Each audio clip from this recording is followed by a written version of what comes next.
3억 2천만 원이 통장에서 사라진 그 순간 김태우는 자신이 61년 인생에서 가장 큰 실수를 저질렀다는 것을 깨달았습니다.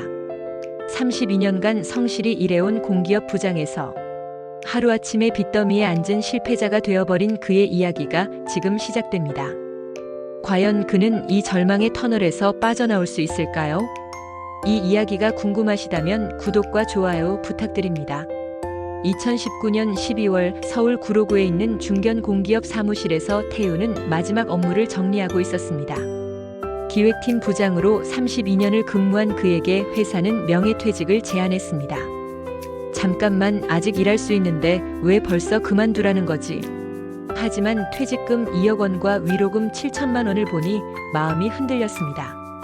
게다가 그동안 모아둔 저축과 보험을 해약하니 총 3억 2천만 원이라는 거금이 손에 들어왔습니다. 여보, 이제 진짜 우리만의 시간이 시작이네요.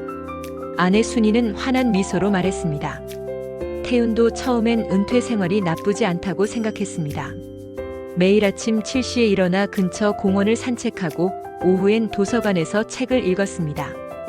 아내와 함께 시장에 가서 장을 보는 것도 새로운 즐거움이었습니다. 그런데 3개월이 지나자 상황이 달라졌습니다. 아침에 눈을 뜨면 할 일이 없다는 현실이 무겁게 다가왔습니다.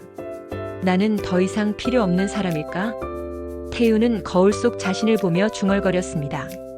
한때 회사에서 중요한 결정을 내리던 사람이 이제는 그냥 시간을 때우는 사람이 된 것 같았습니다. 어느 날 저녁 아내가 조심스럽게 입을 열었습니다. 당신 요리 정말 잘하잖아요. 식당 한번 해보는 건 어때요? 태훈의 눈이 반짝였습니다. 사실 그도 오래전부터 자신만의 가게를 운영해보고 싶다는 꿈을 가지고 있었습니다. 젊은 시절부터 요리에 소질이 있었고 회사 동료들도 그의 요리를 항상 칭찬했습니다. 다음 날부터 태훈은 본격적으로 창업을 준비했습니다. 여러 프랜차이즈를 알아본 결과 전통 떡갈비 전문점이 가장 마음에 들었습니다. 홀은 작게 하고 배달과 포장 위주로 운영하기로 했습니다. 초기 투자 비용은 만만치 않았습니다. 보증금 3천만 원, 권리금 5천만 원, 인테리어와 설비까지 포함해서 총 1억 6천만 원이 들어갔습니다. 그래도 1억 6천만 원이 남아있으니 당분간은 문제 없을 거라고 생각했습니다. 2020년 1월 드디어 태훈 떡갈비가 문을 열었습니다. 첫 주부터 반응이 뜨거웠습니다. 지역 주민들이 맛있다며 소문을 내기 시작했고 배달 앱에서도 주문이 쏟아졌습니다. 아버지, 정말 대단하세요. 한 달 만에 매출이 3천만 원이에요. 35세 아들 민수가 흥미진진하게 말했습니다. 대기업 디자인팀에서 일하던 민수는 주말마다 가게를 도우러 왔습니다. 처음엔 그냥 부모님을 도와드리려는 마음이었는데 점점 가게 운영에 매력을 느끼기 시작했습니다. 이 정도면 2호점도 가능할 것 같은데요. 태우는 은행에서 5천만 원을 추가로 대출받아 2호점 계획을 세우기 시작했습니다. 가족 모두가 새로운 사업에 대한 희망으로 가득했습니다. 그런데 2020년 2월 뉴스에서 이상한 소식이 들려오기 시작했습니다. 중국 우한에서 시작된 신종 코로나 바이러스가 우리나라에도 확산되고 있다고 합니다. 처음엔 별 걱정하지 않았습니다. 2003년 사스나 2015년 메르스처럼 금방 지나갈 것이라고 생각했으니까요. 에이, 금방 끝날 거야. 우리나라 방역 시스템 좋잖아. 하지만 2월 말 대구 신천지 집단 감염 소식이 전해지면서 상황이 급변했습니다. 그동안 예약되어 있던 단체 주문들이 하나둘씩 취소되기 시작했습니다. 죄송합니다. 회사 회식이 취소되어서 주문을 취소하려고 합니다. 이런 전화가 하루에 서너 통씩 걸려왔습니다. 3월에 들어서자 매출이 눈에 띄게 줄어들었습니다. 3천만 원이던 월 매출이 2,500만 원으로 떨어졌습니다. 아직은 괜찮아. 조금만 버티면 돼. 태우는 자신을 달랬지만 4월이 되자 매출이 900만 원까지 떨어졌습니다. 배달 수수료를 제외하면 거의 적자였습니다. 5월 매출은 600만 원으로 더 떨어졌습니다. 월세 300만 원, 재료비 200만 원, 인건비 150만 원을 빼면 마이너스였습니다. 이상해, 왜 이렇게 안 팔리지? 6월엔 350만 원까지 떨어졌습니다. 이제 정말 심각한 상황이었습니다. 정부에서 소상공인 지원금을 준다고 했지만 한 달에 100만 원 정도였습니다. 3개월 버텨보려고 했지만 한계가 보였습니다. 여보, 우리 어떻게 해야 할까요? 순이의 목소리에는 불안이 가득했습니다. 태우는 고민 끝에 은행에서 5천만 원을 추가로 대출받았습니다. 이미 받았던 5천만 원과 합쳐서 총 1억 원의 부채가 생겼습니다. 아버지, 제가 직장을 그만두고 가게를 도와드릴게요. 민수가 결심을 내렸습니다. 대기업에 다니는 안정적인 직장을 포기하고 가족 사업에 전념하겠다는 것이었습니다. 아니다. 너만큼은 안전한 곳에 있어야 해. 하지만 민수의 의지는 확고했습니다. 결국 태우는 아들의 마음을 받아들였습니다. 가족이 함께라면 이 어려움도 극복할 수 있을 거라고 믿었습니다. 2021년 초가 되자 상황은 더욱 악화되었습니다. 코로나19가 장기화되면서 사람들의 외식 빈도가 현저히 줄어들었습니다. 배달 주문마저 뚝 끊어졌습니다. 월세를 3개월째 밀리고 있어요. 카드값도 연체되고 있고요. 태우는 현실을 받아들이기 어려웠습니다. 평생 성실하게 살아온 자신이 이런 상황에 처하게 될 줄은 꿈에도 몰랐습니다. 어느 날 저녁 순이가 처음으로 눈물을 흘리며 말했습니다. 왜 민수까지 끌어들인 거예요? 혼자 망하면 될 일을 왜 아들까지? 그 말을 듣는 순간 태윤의 가슴이 무너져 내렸습니다.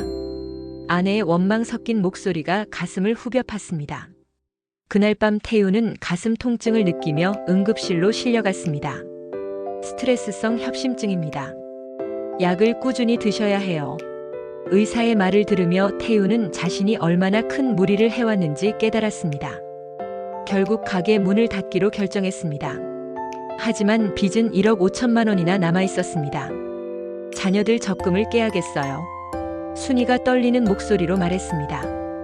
딸의 결혼 자금과 아들의 전세 자금으로 모아둔 돈까지 써야 하는 상황이 되었습니다. 가족은 작은 전세집으로 이사했습니다.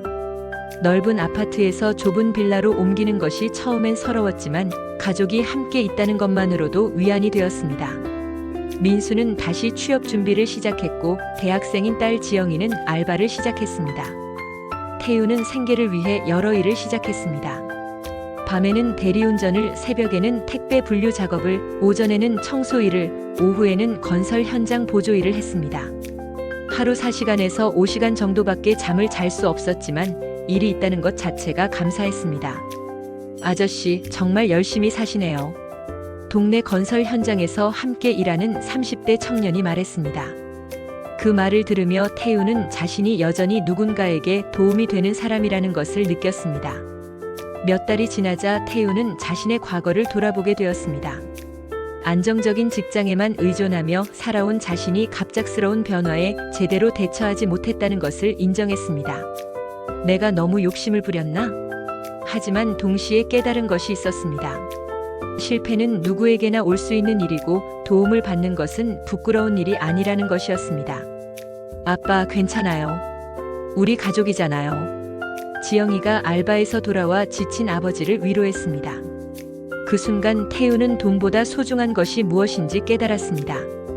가족과 건강, 그리고 하루하루 살아가는 것 자체에 감사하는 마음이었습니다. 매일 힘들었지만 가족이 함께 있다는 것만으로도 버틸 힘이 생겼습니다. 8개월 후 민수가 새로운 회사에 취업했다는 소식을 가져왔습니다. 아버지, 제가 취업했어요. 이제 조금씩 빚을 갚아나가요.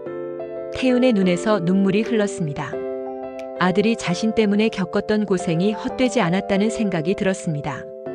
지영이도 학업과 알바를 병행하며 가족을 도왔습니다. 순이는 여전히 가족의 든든한 버팀목이 되어주었습니다. 이제 태윤은 삶의 속도를 조절하는 법을 배웠습니다. 무리하게 큰 성공을 꿈꾸기보다는 하루하루 성실하게 사는 것의 소중함을 깨달았습니다. 경제적인 어려움은 여전했지만 가족의 결속은 오히려 더 단단해졌습니다. 어려운 시기를 함께 버텨낸 경험이 서로를 더욱 소중하게 만들어주었습니다. 1년 반이 지난 어느 날 태윤은 새벽 대리운전을 마치고 집으로 돌아가는 길에 생각했습니다. 실패와 파산이 인생의 끝은 아니구나. 그는 자신이 무너졌다는 사실을 인정하는 것부터 시작했다는 것을 깨달았습니다. 도움을 받는 것을 부끄러워하지 않고 다시 시작할 기회를 찾는 것이 중요하다는 것도 배웠습니다. 태우는 이제 매일 새벽 5시에 일어나 일터로 향합니다. 예전처럼 넥타이를 매고 정장을 입고 출근하는 것은 아니지만 가족을 위해 일할 수 있다는 것 자체가 감사합니다. 살아있다는 것은 다시 시작할 수 있다는 의미이고 하루를 버티는 것이 곧 성공의 시작이라는 것을 그는 몸소 깨달았습니다. 신용회복 상담을 받으며 태우는 조금씩 빚을 정리해 나가고 있습니다. 월 이자만 내는 상황이지만 그래도 연체는 되지 않도록 관리하고 있습니다. 여보, 오늘도 고생 많았어요. 순이가 피곤한 남편을 맞이하며 말합니다. 예전보다 훨씬 소박한 저녁 식탁이지만 가족이 모두 건강하게 둘러앉아 있다는 것만으로도 충분합니다. 태우는 이제 알고 있습니다. 중요한 것은 얼마나 큰 성공을 거두느냐가 아니라 얼마나 의미 있게 하루하루를 살아가느냐는 것입니다. 그래, 천천히 가자. 가족이 함께 있으면 뭐든 할 수 있어. 밤늦게 귀가한 태훈이 잠든 가족들을 바라보며 중얼거렸습니다. 비록 경제적으로는 어렵지만 마음만큼은 평온했습니다. 지금 이 순간 무너졌다고 느끼는 분들에게 전하고 싶습니다. 살아있음 그 자체가 다시 시작할 수 있다는 희망입니다. 포기하지 마세요. 하루하루 버티는 것이 곧 성공의 첫걸음입니다. 태훈의 이야기는 아직 끝나지 않았습니다. 그는 오늘도 새로운 하루를 맞이하며 가족과 함께 한 걸음씩 나아가고 있습니다.